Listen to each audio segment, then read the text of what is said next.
Hi, my name is Coach Trent. I am the head coach here at Orangetheory Fitness Arvada.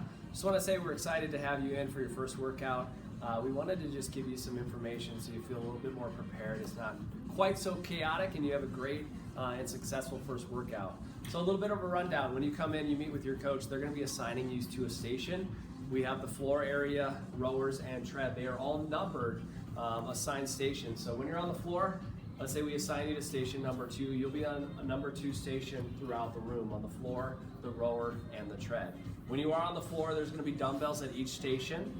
Those dumbbells do vary a little bit in weight, so if you need a different weight for a certain exercise, you'll usually find it right next to you. And then we do have heavier weights on these racks on each side of the room.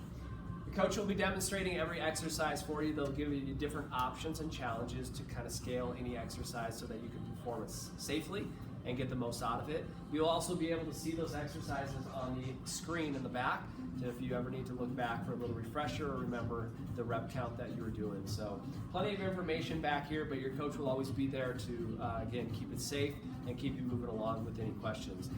When you're over here on this side of the room, the cardio side, we have the treads and rowers. Again, those station numbers are assigned. You'll either be starting your workout on the treadmill or the rower. I'm going to go over a little bit of the rowing part of it.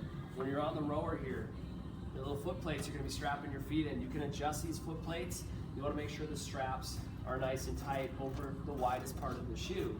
Once you are all strapped in, the big focus is going to be on the rowing form. That you're sitting tall, arms are straight, you're going to drive back through the legs, you're going to lean, and you're going to pull right to the sternum level. The order of the rowing is always going to be legs, core, arms as you lean back, and then opposite coming forward, arms, lean, and knees come up. You generate power by increasing the leg drive. 60% of the work does start in the legs, the final 20% through the core, and then finish with that final pull of the arms. They'll be able to break down the rowing monitor for you. You'll be able to track your meters, your time, everything on this monitor right in front of you. And there's some different settings that they'll be able to cover when you get set up on that rower for your first workout. Guys, more importantly on the cardio side, so the language that we use throughout this side of the block, you'll be sometimes referred to as a cardio side or treadmills. You'll notice up on the screen, green start button, you'll hit that start button. The treadmill will start moving right away at 1 mile per hour. We have different classifications, whether you're power walking, jogging, or running.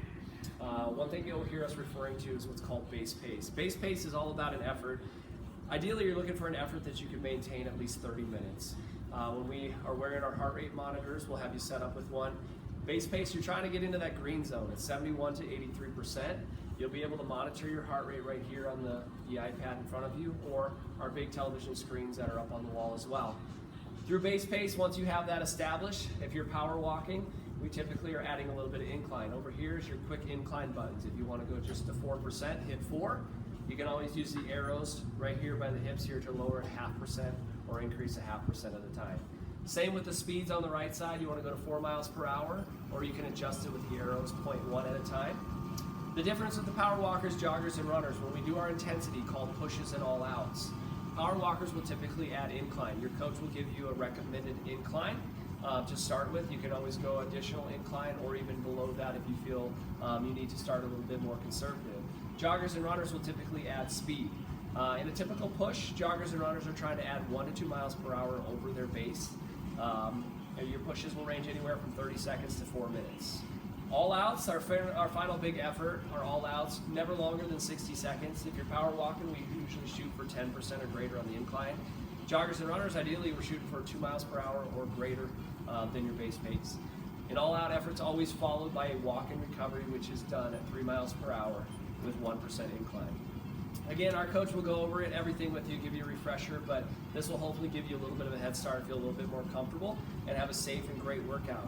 Again, we look forward to seeing you guys. Can't wait to have you in here. Take care.